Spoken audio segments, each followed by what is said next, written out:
The wind that night felt like broken glass, sharp, biting, and merciless. It cut through the empty parking lot of a small supermarket in Colorado Springs, where streetlights flickered weakly against the cold. And in the middle of that frozen silence stood a young mother named Claire, shivering as she held her little boy close to her chest, trying desperately to shield him from a cold she could no longer fight. Her coat was too thin, her hands were trembling, and her eyes carried that quiet kind of panic only people who have run out of options understand. She didn't look homeless, just exhausted, lost, and moments away from falling apart. Before the story continues, if you believe in kindness, compassion, and second chances, please like, comment, share, and subscribe. It helps stories like this reach more hearts. Earlier that day, Claire had been driving home when her aging sedan made a harsh rattling sound and died right in front of the store. 8 months earlier, she had left a difficult relationship, one filled with broken promises and nights of fear, and had been trying to rebuild her life alone with her 4-year-old son, Mason. But life had a way of piling weight onto the already weary, and this time the weight had crashed down all at once. Her phone battery was dead. Her wallet held only $8. And the temperature was dropping quickly, swallowing the sun and replacing every warm color with concrete gray. Inside the store, customers rushed through aisles with holiday urgency, bundled in thick jackets and wool hats. Claire stood outside because she didn't want to drag Mason into the cold again searching for help, but she also couldn't risk wandering far. She hugged him tighter, whispering assurances she barely believed. Mason clutched his worn-out teddy bear, his cheeks red, his eyes blinking up at her with unspoken trust. And that, the way he looked at her, hurt more than the cold. Mothers carry the weight of 2 lives at once, and that night the weight was breaking her. Just then, a man named Aaron stepped out of the supermarket, 2 grocery bags in his hands, ready to head home to his warm apartment and waiting dinner.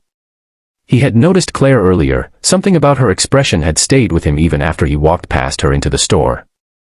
Now, as he stepped outside into the icy air, he saw her again, standing still as stone, trying to hold herself together. The freezing wind pushed hard, and Claire winced as she tried to wrap her coat more tightly around Mason. That was the moment Aaron's heart tugged him off his path. He walked toward her, not with the confidence of someone who had all the answers, but with the instinctive concern of someone raised to help when help seemed needed. Claire looked startled when she saw him approach, her guard lifting reflexively, the kind of caution learned by someone who had once trusted the wrong person. Aaron saw it, respected it, and kept a gentle distance, speaking softly, only wanting to understand. She explained everything, haltingly at first, embarrassed, apologizing too much, her breath visible in the cold. Aaron listened with the quiet patience of someone who knew hardship himself. His brother had once been in a similar situation, and Aaron had learned that sometimes what people need most isn't charity, but dignity. Not pity, but presence. And so, in the simplest and most sincere tone, he said the words that changed everything for Claire, "You're not alone tonight." It wasn't dramatic. It wasn't some heroic speech.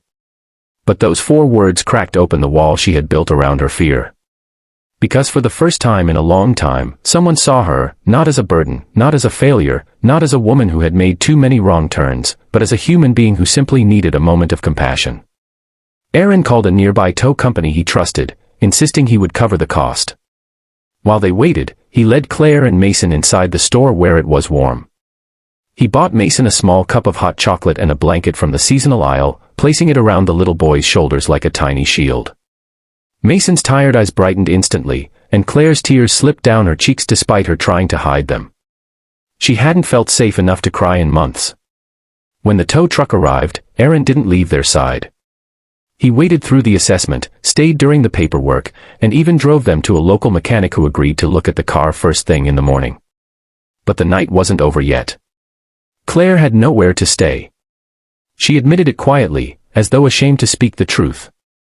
Aaron nodded, not judging, and arranged a hotel room for her and Mason for the night, leaving his number with the receptionist in case she needed anything.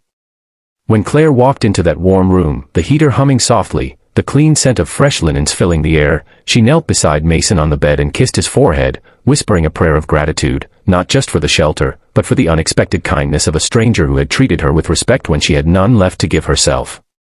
The next morning, Aaron checked in on her. The mechanic had fixed the major issue and gave Claire a heavy discount after hearing her situation. Aaron had shared only the essentials, wanting to preserve her dignity. Over the next few weeks, Claire found her footing again. She got a more stable job at a small clinic, saved up enough to move into a modest apartment, and began to feel something she thought she had lost forever: hope. And through it all, Mason would talk about Mr. Aaron with childish admiration, calling him the man with the warm smile who saved Mommy from freezing. In a way, he did. Aaron's gesture didn't solve every problem or erase the scars of Claire's past, but sometimes one kind act at the right moment becomes the spark that brings a soul back to life. And as Claire rebuilt her world piece by piece, she carried that spark with her, choosing, in time, to help others the way Aaron had helped her.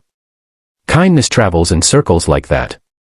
If this story touched your heart, please like the video, share it so others can feel the warmth of kindness, and subscribe for more inspiring stories.